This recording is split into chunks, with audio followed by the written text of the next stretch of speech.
All right, so let me pull up my video. There we go. We're going to talk about joints. So there's only about, how many slides? Not many. 12 slides. It should take us 10-15 minutes to talk about joints. We're going to talk briefly about them. There are a couple of different types of joints. Remember, a joint is created by two bones that connect to one another. So they can kind of glide past one another or connect two bones that don't glide very much. So there's different types of joints in the body. Typically, joints can move around what's called a range of motion. So flex and extend your elbow as much as you can. If you can do that, that is the range of motion for your elbow joint. Move your shoulder as much as you can in every which direction. If you do that, that's the range of motion for your shoulder. That's a really movable joint, but not all joints are movable. Like a joint called a synarthrosis has no movement at all. An amphiarthrosis has a little bit of movement, but not much. And a diarthrosis is completely freely movable, like your elbow, your shoulder, your hip. So those would be examples of a diarthrosis joint that are functionally categorized based on movement. So again, an articulation is just a point of connection between two bones. It's a joint. A synarthrosis, where functionally there's no movement. An example of that synarthrosis type of joint would be a suture. So where do we have sutures? Think about it. Sutures maybe in the skull, right? So we have the coronal or frontal suture, the sagittal suture, the squamosal suture or squamous suture, and the lambdoid suture. Those bones, think about it, move your head around or kind of like poke your head, your skull bones. Those bones don't move, but they're interlocked with one another by way of a joint, a synarthrosis joint called a suture. There's a couple other examples here too. An amphiarthrosis is a little bit more movable than the synarthrosis that we talked about here, but not quite as movable as a diarthrosis, which is freely movable. So it permits a little bit more movement than synarthrosis, but not a ton. But it's stronger than a freely movable joint, which would be a diarthrosis. So think about the joints that get injured a lot. Not really suture joints, right? But like your knee, your elbow, your shoulder, those are joints that are kind of prone to injury because they have a lot of easy movement. So they're kind of vulnerable. So the amphiarthrosis joints are slightly movable. They allow for a little bit of movement, but they're super strong and a lot stronger than the freely movable joints. And typically two bones are connected by some kind of cartilage or fibrous collagen.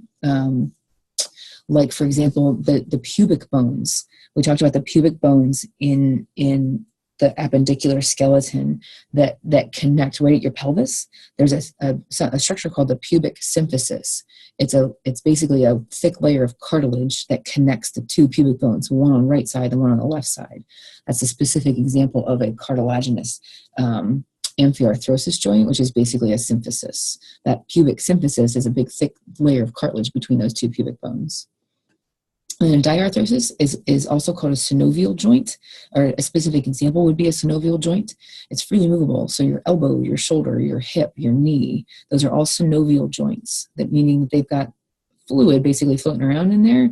It's called synovial fluid, but they're freely movable. And what allows them to move are cartilages that line, remember we talked about the articular cartilage that basically rests on top of the head of like the femur or the head of the humerus, those bony projections that are called heads of bones that create basically just cushioning so that the bones don't actually just crack together and don't have bone-on-bone contact. That creates part of a joint capsule where there's lots of fibrous connective tissue that's usually surrounded and created by way of tendons and ligaments. So there's tendons that connect muscle to bone and ligaments that connect bone to bone, create this joint capsule. And inside that capsule, there's fluid that's secreted called synovial fluid, which is why they're called synovial joints. There's membranes there called synovial membranes that secrete synovial fluid that help lubricate the joint and cushion it and prevent basically just abrasions, so rubbing up against the bones, rubbing against one another. And it supports the chondrocytes, the cells of the cartilage there. So really important structures there. The functions of the synovial fluid there, again, are lubrication. Basically, fluid gets squeezed into the space between the two surfaces. So if this is like your knee joint, between the femur and the tibia, there's tons of fluid, just basically creates some cushioning and allows that joint and those bones to move pretty freely in that joint without damaging one another. That fluid also helps distribute nutrients. So the articular cartilage is avascular. It doesn't have blood vessels. So it has to get nutrients from other sources. That source is a synovial fluid that's actually located within the joint cavity. And it absorbs shock. So it helps prevent damage to the bones that create that joint. As we get older, we lose synovial fluid and we lose some of the cartilage on the ends of the bones. So you start to get some joint pain because the bones are actually like rubbing up against one another and causing quite a bit of pain. So here's the actual cavity. So there's the cavity. In here would be synovial fluid. This pink is the synovial membrane that secretes that fluid. Right here is the articular cartilage on one bone that create one half of the joint and the other bone that creates the other half of the joint. So there's the cartilages. Again, these are what get worn down as we get older. And there's space between those two that allows these bones to move pretty freely. The joint capsule is created by some of the ligaments that attach the bone to bone, or even some tendons that would attach the bone to muscle across this joint, right? So here's the femur. This is a lateral view, which is really cool because here's the tibia with the articular cartilage, the femur with its articular cartilage. So this is your knee joint. There's your kneecap, the patella. And here is this entire there's the entire capsule. Synovial fluid floats around in here. So as the tibia, I accidentally hit my cursor, tibia bends and your knee flexes and it runs from here towards here. These bones can basically slide against one another, or slide away from one another, or kind of forward and backward to bend and extend your knee as the muscle. So remember, here's the quadriceps muscle, that tendon and then ligament attached to the tibial tuberosity right here. And basically as the quads contract, the knee extends and moves this way. And as the hamstrings up here contract, they pull in the lower leg and flex the knee.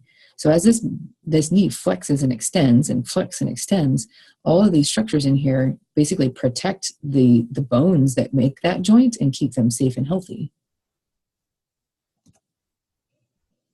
Types of synovial joints. So we're going to go through this kind of quickly, but I'll give there in the red and gray boxes, there's a specific example of each type of joint. Like a gliding joint. These are all synovial joints. So they all are similar to the makeup of what we talked about here. This kind of synovial capsule, the membrane with fluid, and the articular cartilage. There's all of that there in these joints.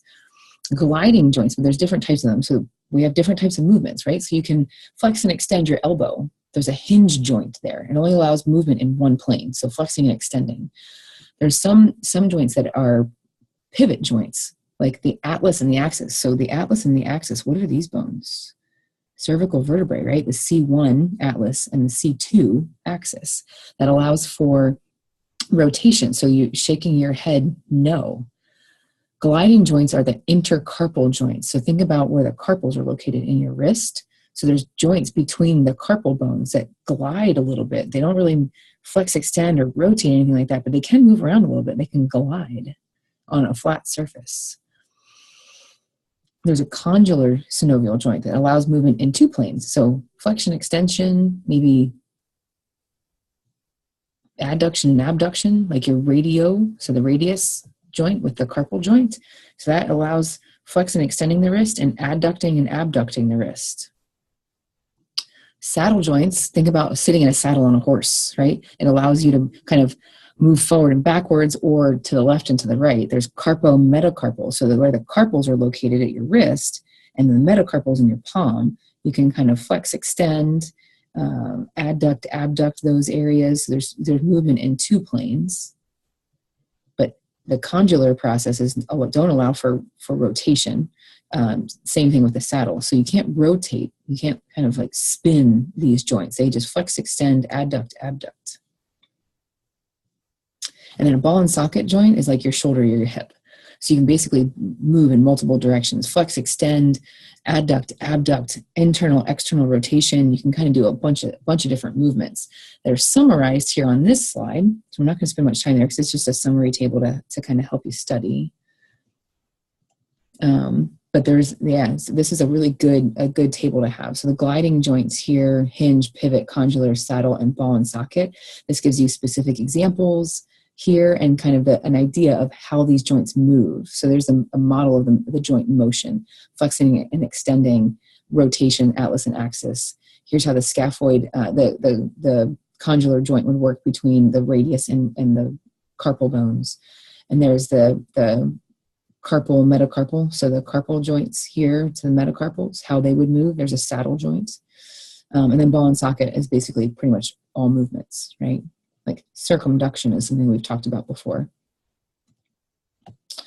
And lastly, just to touch on it, just because it's so incredibly important as we get older to pay attention to how healthy our bones are. Normal aging, basically, most bones are done growing by the age of 30.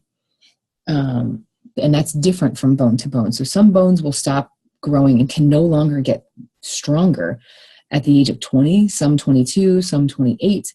All of the bones in your body will reach as strong as they will ever get at the age of 30. So between the ages of 30 and 40, you start to lose bone mass. And osteoblast activity declines, while osteoclast activity that breaks bone down stays about the same.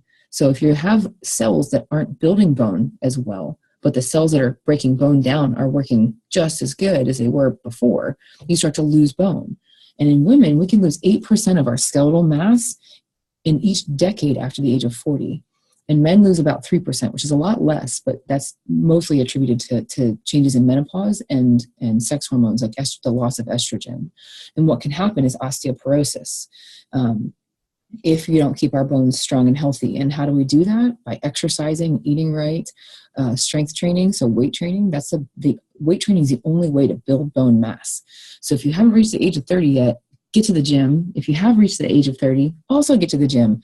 Because no matter what, even if you have hit that magical age of 30, where after which we start to lose bone, you can still prevent further bone loss and slow down how fast we lose bone by exercising and staying healthy.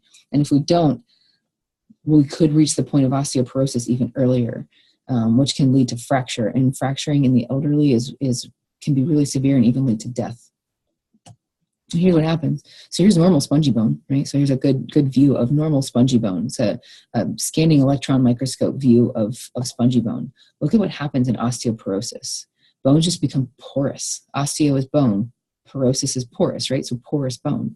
So osteoporosis is really severe and can lead to fracture. And usually leading to fracture means longer healing time and inactivity, which can make you even more unhealthy. So osteoporosis can be a really severe condition. And there's almost no coming back from osteoporosis once you have it. You can gain a little bit of bone in osteoporosis, but it's really hard to do. So we got to keep our bones healthy now. And that does it for the bone, for skeletal system. So we're done. I will see you in chapter 6.